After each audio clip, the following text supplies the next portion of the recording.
ಇವತ್ತು ಅರ್ಲಿ ಹುಲಿಗಮ್ಮವನಿಗೆ 3ನೇ ವಾರದ ಪಲ್ಲಕ್ಕಿ ಸೇವೆ ಇತ್ತು ನೋಡ್ರಿ. ನಮಸ್ಕಾರ ರೀ, ಸ್ವಚ್ಛ ಮನಸ್ಸಿನ ಗಿಚ್ಚು ಮಂದಿಗೆ. ನಾನು ನಿಮ್ಮ ಎಂಪರರ್ ಈಶಾ.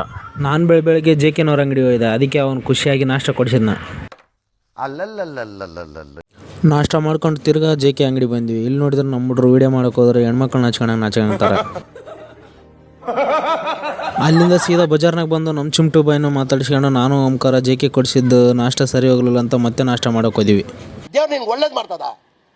ಮಧ್ಯಾಹ್ನ ಜೆ.ಕೆ.ನವ್ರ ಮನೆಯಲ್ಲಿ ದೇವ್ರು ಮಾಡಿದ್ರಂತ ಊಟ ಮಾಡಿದ್ವಿ. ಊಟ ಮಾಡ್ಕೊಂಡು ಅಲ್ಲಿಂದ ನಾವು ಹೊಂಟಿದ್ದೆ ಸೀದಾ ಜೂಕೂರ್ ಕಡೆಗೆ. ಯಾಕೆ ಅಂತ ಕೇಳ್ತಾರ, ನಮ್ಮ ಜೆ.ಕೆನೇ ಬ್ಯಾಂಕ್ನವ್ರಿಗೆ 10 ಲಕ್ಷ ಸಾಲ ಕೊಟ್ಟಿದ್ನ. ಅವ್ರು ಫೋನ್ ಮಾಡಿ ಕೊಡ್ತಾನ ಬಾ ಅಂತ ಕರೆದ್ರು. ಅದಕ್ಕೆ ಇಸ್ಕೊಂಬಕ್ಕೆ ಬಂದಿದ್ವಿ. ಬ್ಯಾಂಕಿನಾಗ ಕೆಲಸ ಮುಗಿಸ್ಕೊಂಡು ಪೆಟ್ರೋಲ್ ಬಂಕಿಗೆ ಬಂದು ಪೆಟ್ರೋಲ್ ಹಾಕ್ಸ್ಕೊಂಡು ಅಲ್ಲಿಂದ ಸೀದಾ ಮನೆ ಕಡೆ ಬಂದ್ವಿ. ಮನೆಗೆ ಬರೋಷ್ಟೊತ್ತಿಗೆ ನಮ್ಮ ಹಳಿದೇವರು ಊರಿಗೆ ಬಂದಿದ್ನ. ಅದಕ್ಕೆ ಅವನು ಕರ್ಕೊಂಡು ಸೀದಾ ಬಾವಿಗೆ ಹೋಗಿ ಬಾವಿಯಾಗಿ ಸ್ನಾನ ಮಾಡಿದ್ವಿ. ಇವತ್ತು ಹುಲಿಗಮ್ಮವನಿಗೆ ಕಳಸ ಬರ್ತಾವಂತೇಳಿ ತೇರು ಬೀದಿಗೆ ಎಲ್ಲರೂ ನೀರು ಹೊಡಿತಿದ್ರು. ಅದನ್ನೆಲ್ಲ ನೋಡ್ಕೊಂಡು ನಾವು ಫ್ರೆಂಡ್ಸ್ ಎಲ್ಲರೂ ಅವನ ಗುಡಿ ಹತ್ರ ಪಲ್ಲಕ್ಕಿ ಸೇವೆ ನೋಡೋಣ ಅಂತ ಹೋಗಿದ್ವಿ.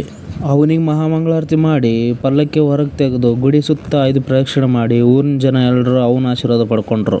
ಪಲ್ಲಕ್ಕಿ ಸೇವೆ ಮುಗಿದ ಮೇಲೆ ಗುಡಿಯಕ್ಕೆ ಹೋಗಿ ಅವನ ದರ್ಶನ ಪಡ್ಕೊಂಡು ಸಮಸ್ತ ನಾಡಿನ ಜನತೆಗೆ ಜಗದಾಂಬೆ ಹುಲಿಗಮ್ಮ ದೇವಿ ಒಳ್ಳೇದು ಮಾಡ್ಲ ಅಂತ ಕೇಳ್ಕೊಂತ ವಿಡಿಯೋನ ಇಲ್ಲಿಗೆ ಮುಗಿಸ್ತಾ ಇದ್ದೀನಿ. ಸಿಗೋಣ ಮುಂದಿನ ವಿಡಿಯೋದಲ್ಲಿ. ಅಲ್ಲಿವರೆಗೂ ಟಾಟಾ, ಬಾಯ್ ಬಾಯ್.